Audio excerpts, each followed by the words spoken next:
Donald Trump wants to ban mail-in voting, but I'm not sure he can do that. And man, he has not got his facts straight on this issue. I found a number of things that he's wrong about. So let's go through what Trump is saying, what we know about mail-in voting, and where this goes from here, because this would be a massive change. All right, let's start with what he's saying.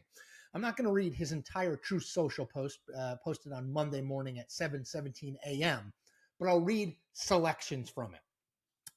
Here we go. I'm going to lead a movement to get rid of mail-in ballots, and also, while we're at it, highly inaccurate, very expensive, and seriously controversial voting machines. He then goes on to say this. We are now the only country in the world that uses mail-in voting. All others gave it up because of the massive voter fraud encountered. We will begin this effort, which will be strongly opposed by Democrats because they cheat at levels never seen before, by signing an executive order to help bring honesty to the 2026 midterms elections. All right, there's more. It goes on and on and on. But there's just a lot wrong in that very little part that I just read. Before I get into that, why is Donald Trump talking about mail-in balloting? Well, it's been a hobby horse of his for a very long time, particularly since the 2020 election, where mail-in voting did surge. So in 2020, because of the COVID pandemic, lots of states eased the restrictions on mail-in voting. As a result, 43% of people voted by mail. Only 30% of people voted in person on election day. But by 2022, that number had gone back. In 2022, only 32% of people voted by mail, and almost 50%, 49.5%, voted in person on election day. So not really sure that this is the problem that Donald Trump thinks it is, but he is convinced that there's fraud in mail-in voting, and that's why he lost the election. He's looking for a reason. Why is he talking about this right now? Well, it's hard to ignore the fact that according to Trump, when he and Russian President Vladimir Putin met on Friday in Anchorage, Alaska, Putin said that the reason that the election of 2020 had been fraudulent was because of the mail-in voting, and no election can be fair with mail-in voting, and it should be illegal. There's a direct line between that and Donald Trump 72 hours later proposing that he's going to get rid of mail-in voting by executive order, which, by the way, he can't do, and I'll get more into that. So, look, why did Putin say it? Because he knows that's what Trump wants to hear. He knows Trump thinks the 2020 election was stolen. He knows Trump thinks mail-in balloting is bad. So Putin tells him what he wants to hear because he knows it will make Trump like him more and maybe be more willing to have a more pro-Russia deal made in the Russia-Ukraine war.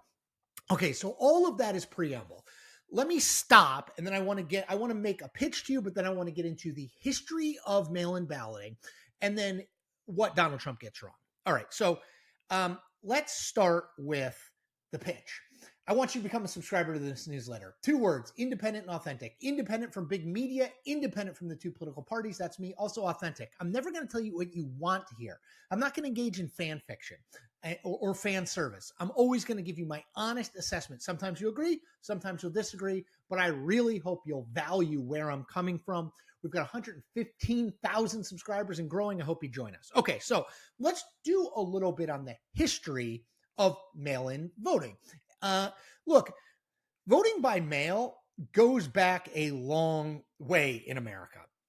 As far back as the Civil War, soldiers were allowed to vote not at where they lived or not near where they lived because they were fighting a war. And they were there was people overseeing the voting, but it was not at their house or their neighborhood. In World War I, it happened. In World War II, Congress passed laws in the 1942 and 1944 elections that allowed American soldiers abroad to cast votes by mail. Okay, so this is not like a radically new thing. We've literally been doing it since the Civil War. Okay.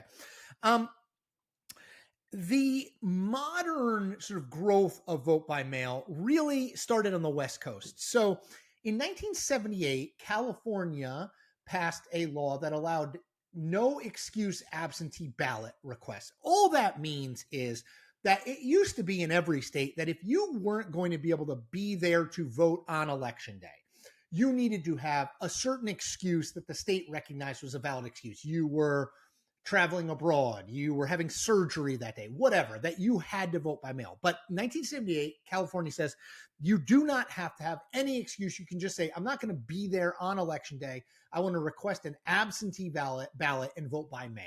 Okay. So I'm going to be absent, hence absentee, from the polling place on election day. I want that and I'll vote. Okay. So that starts this process. Then Oregon is really the state that pioneers almost all vote by mail. In 1995, they have a primary. In 1996, they have a general election where all votes are cast by mail. All of the ballots are sent via mail. This is the race to replace Bob Packwood, who had resigned amid a sexual scandal. He was replaced by Ron Wyden, the Democrat who is still in the Senate. So that's the first official all vote by mail election. As of now, we have 5 states, Colorado, Hawaii, Oregon, Utah, and Washington, where mail-in balloting is the primary way that people vote. There's another 28 states, California is included in this, that you are allowed to vote by mail. Basically, this means that there's this no excuse absentee voting. So you can request an absentee ballot for whatever you want. Now, I want to get, so 33 states already do this in some way, shape, or form. I want to get into a couple things that Donald Trump is arguing because they're false.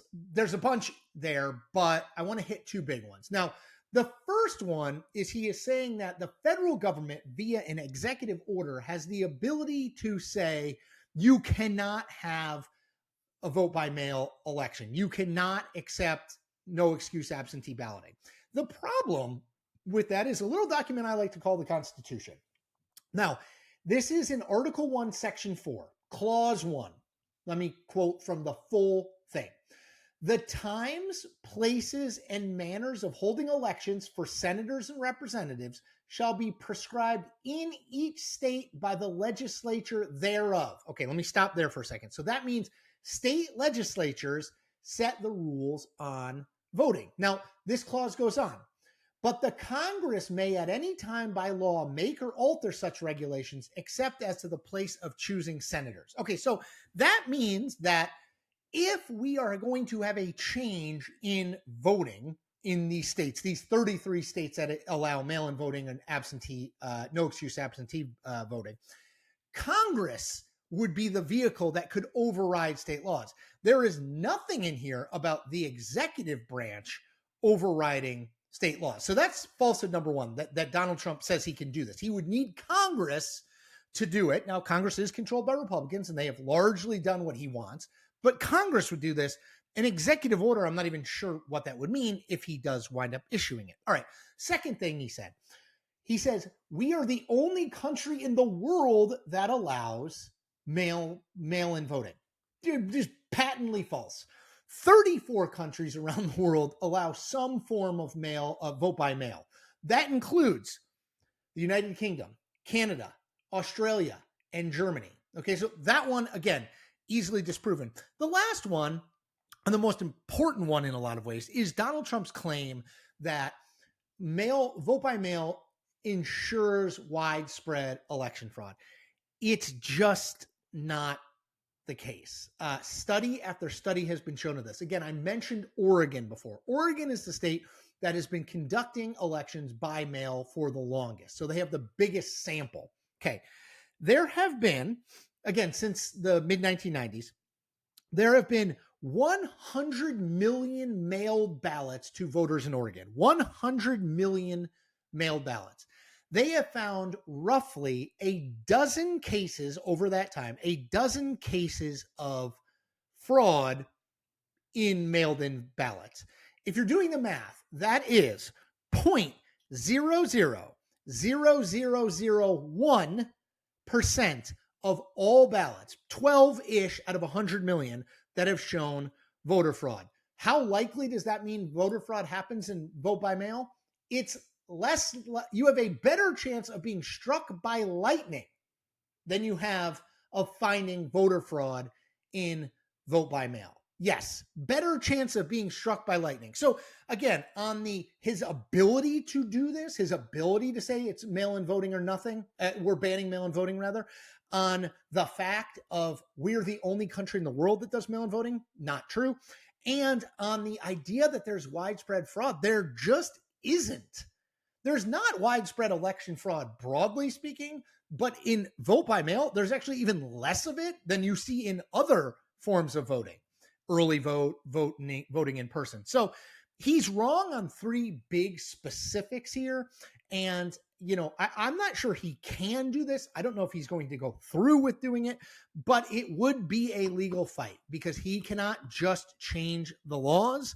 And again, why does he care about this? Because it plays into his obsession with the 2020 election, which he lost and which he is still not over. All right, that's it for me. As I said before, I do hope you subscribed. I am independent and I am authentic. I think there's real value in that. You're going to want to hear from me. I'm making videos every day between now and the 2026 election. I also ask you to do a couple other things. You can like and comment on this video in particular. That helps me grow my following on YouTube for people who are not already subscribers. Last thing I ask, tell a friend at the grocery store, tell a friend at your book club, tell a friend at your church or synagogue about what I'm doing here and why you think it's important and it matters, and get them to subscribe. Become an evangelist. All right. Thank you. Take care.